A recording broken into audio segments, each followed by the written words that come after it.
दिल्ली की रानी। एक थी रानी। क्योंकि राजा की मौत एक हादसे में हो गई थी, रानी को ही राज्य संभालना पड़ रहा था। रानी का नाम था रानी रश्मिवती।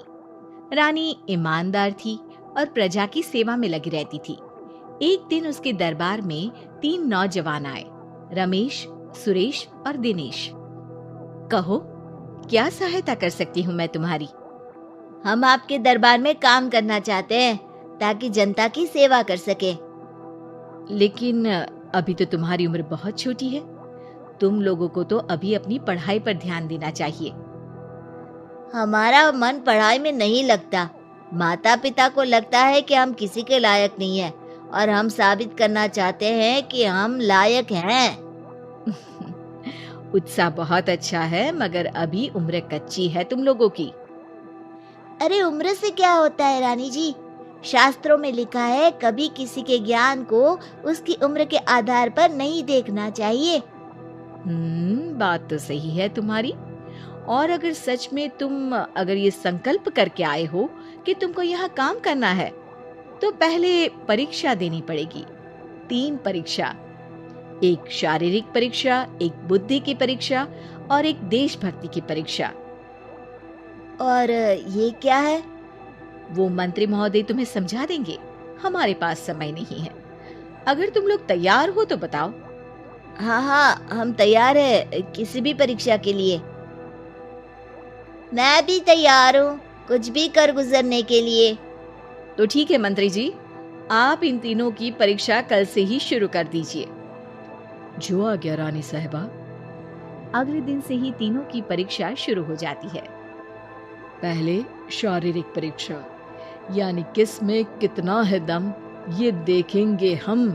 क्योंकि शरीर में दम होगा तभी तो प्रजा की सेवा में दम लगा पाओगे। हमें क्या करना होगा?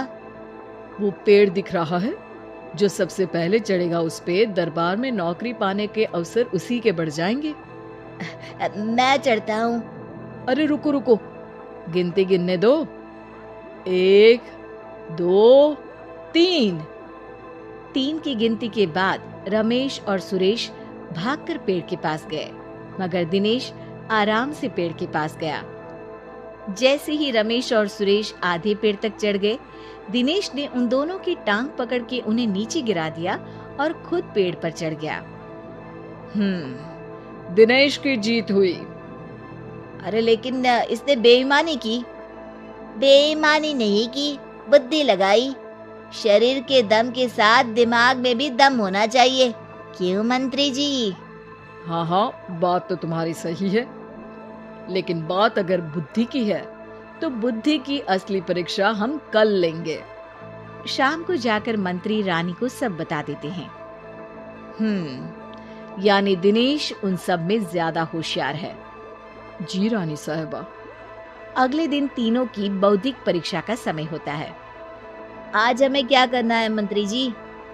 थोड़ा सब्र करो, कल जल्दबाजी में ही हारे थे तुम। सही कह रहे हैं मंत्री जी। अरे तू क्यों ज्यादा बोल रहा है? तू भी तो हारा था ना कल। ए दिनेश, ज्यादा होशियार मत बन। अरे लड़ो मत। आज की परीक्षा पर ध्यान दो। आज की बौद्धिक परीक्षा में ये कुछ बोरे हैं, कुछ में नमक है और कुछ में रुई। जिसको जो ले जाना है उठा लो। देखते हैं कि कौन जल्दी से कोई भी एक बोरा नदी के उस पार लेकर जाता है। समय शुरू होता है अब। तीनों बोरों की तरफ बढ़ते हैं। सुरेश, नमक की बोरी भारी है, ले जाने में मुश्किल होगी। हाँ, सही कह रहा है। रुई हल्की है, हम दोनों रुई लेकर चलते हैं। अरे भाई, मैं तो नमक लेकर जाऊंगा। रमेश और सुरेश ये सोचकर हंसते हैं कि आज तो दिनेश हार ही जाएगा। दौड़ शुरू होती है। 1, 2, 3। तीनों नदी की तरफ भागते हैं। रुई में वजन कम होने के कारण रमेश और सुरेश आगे निकल जाते हैं और दिनेश थोड़ा पीछे। पर जैसे ही वो सब नदी में जाते हैं, दिनेश की बोरी का नमक गलने लगता है और वजन कम हो जाता है, जबकि रमेश और सुरेश की रुई में पानी भर जाता है और बोरी का वजन बढ़ जाता है। अरे ये इतनी भारी क्यों हो गई रमेश? अरे मुझे क्या पता, शायद जादुई बोरी है। अरे लगता है कि हम बेवकूफ बन गए। बने नहीं हो, तुम हो ही बेवकूफ। इतना तो पता होना चाहिए कि पानी में नमक गल जाएगा। दिनेश का पूरा नमक गल जाता है और बोरी खाली हो जाती है। वो जल्दी से रेस पूरी कर लेता है। इस परीक्षा के विजेता भी दिनेश ही हैं।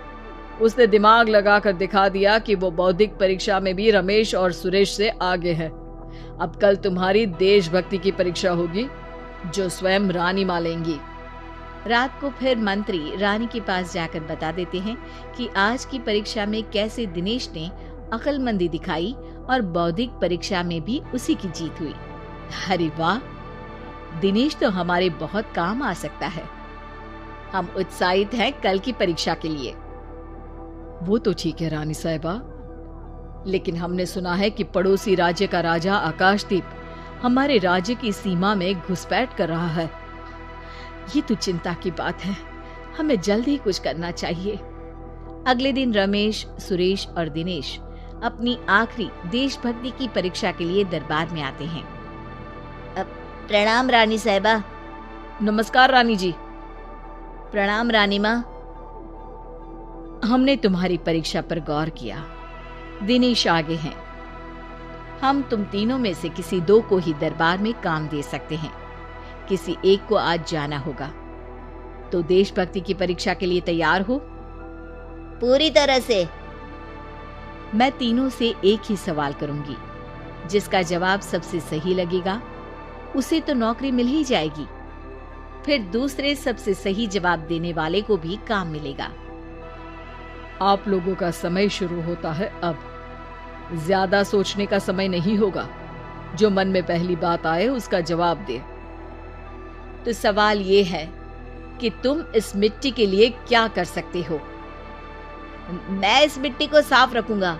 यहाँ के लोगों के भोजन की कमी को मैं पूरी करूंगा।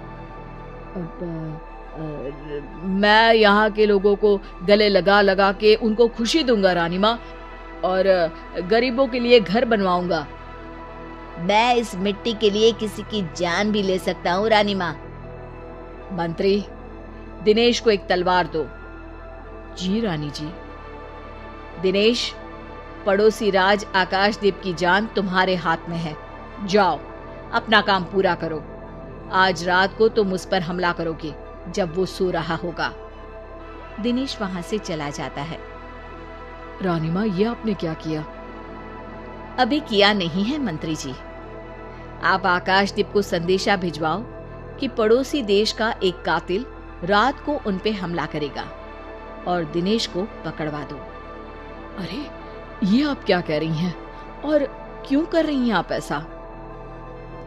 राजा को लगेगा कि हमने उसकी मदद की, उसकी जान बचाकर। वो हमारे राज्य का पीछा छोड़ देगा और हमारा एहसानमंद हो जाएगा। और दिनेश का क्या होगा? इस राज्य को दिनेश जैसे शातिर और लड़ाकू लोगों से ज्यादा जरूरत है, ऐसे लोगों की जो लोगों को खाना खिलाने की और खुश करने की बात करे। और ये गुण सुरेश और रमेश में है। इन्हें नौकरी दे दो। दिनेश बहुत चतुराई से नौकरी हड़पना चाहता था, जिसके लिए उसने रमेश और सुरेश जैसे दोस्तों का भी नुकसान किया। पर रानी ज्यादा चतुर निकली। उसने एक तीर से दो निशाने लगाए। दिनेश जैसे खूंखार युवक को राज्य से बाहर करवा दिया और पड़ोसी राजा आकाशदीप को अपना एहसानमंद कर लिया। पूरा दरबार रानी की जय जयकार कर रहा था।